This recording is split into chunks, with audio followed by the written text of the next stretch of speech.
అపోస్తల కార్యాల గ్రంథంలో స్టెఫను వాక్యం చెప్తుంటే వారు స్టెఫను వైపుగా చూస్తున్నారంట. మనం కూడా ఏం చేయాలి? వాక్యం చెప్తున్నప్పుడు దైవజనుడి వైపు మనం దేవుని చూసేవారుగా ఉండాలి. దేవుడు నాతో ఏం మాట్లాడతాడా అని ఒక ఆలోచన మనం కలిగి ఉండాలి. ఆ మాటలు చూద్దాం. చూడండి, ఆ సందర్భాన్ని మనం చూస్తే 6వ అధ్యాయంలో 6వ అధ్యాయం 14వ వచనం కాడి నుంచి 15వ వచనం కానీ చూద్దాం. అపోస్తల కార్యాల గ్రంథం చూడండి. సభలో కూర్చున్న వారందరూ అతను వైపు చూడుచుండగా అతని ముఖము దేవదూత ముఖము వలె వారికి కనబడదంట. దేవుని వైపు కలుగును కదా.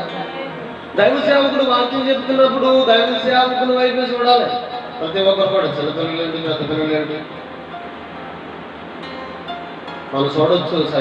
సైన్స్ ఏమవుతుందంటే, శాస్త్రవేత్తలు ఏమంటున్నారంటే, మనం అనుకుంటాం మనం కనుక బైబిల్ పట్టుకెళ్తున్నాం, చదువుతున్నాము, వాక్యం వింటున్నాం అనుకుంటున్నాం.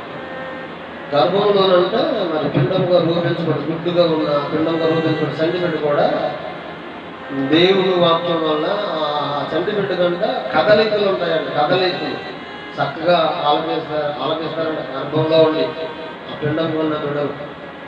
మనం దేవుని మందిరానికి వెళ్తున్నా బాబు చాలా మంది ఏం చేస్తారంటే కొనుకే వెళ్ళిపోయి స్తోత్రం చెప్పండి. నిజం. ఇక దేవుని వాక్యం మన దగ్గర ఏముంటుంది?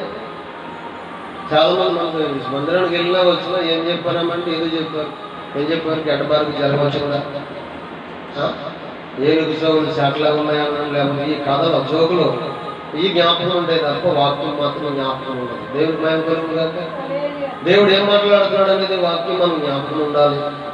అదే వాక్యాన్ని మనం కష్టదినాన్న లేకపోతే మన యొక్క పరిస్థితులు అనుకూలంగా ఉన్నప్పుడు లేనప్పుడు ఒంటరైన సమయంలో అదే వాక్యాన్ని సందర్భంగా మనం వాక్యం విన్నామనుకో, వాక్యం మనలో కొనిచిందనుకో, మన కష్టదినాన్ని మనం ఏం చేయగలుగుతామంటే ఆ వాక్యాన్ని ధ్యానం చేయగలిగితే, వాక్యాన్ని ధ్యానం చేయగలిగితే నీలో ఉన్న బాధ వేదన అన్నీ కూడా నీలో నుండి తెలుగుకోవడానికి అవకాశం ఉన్నది. దేవుని భయం కలుగును గాక. ఏం చేస్తేనే వాక్యాన్ని వింటేనే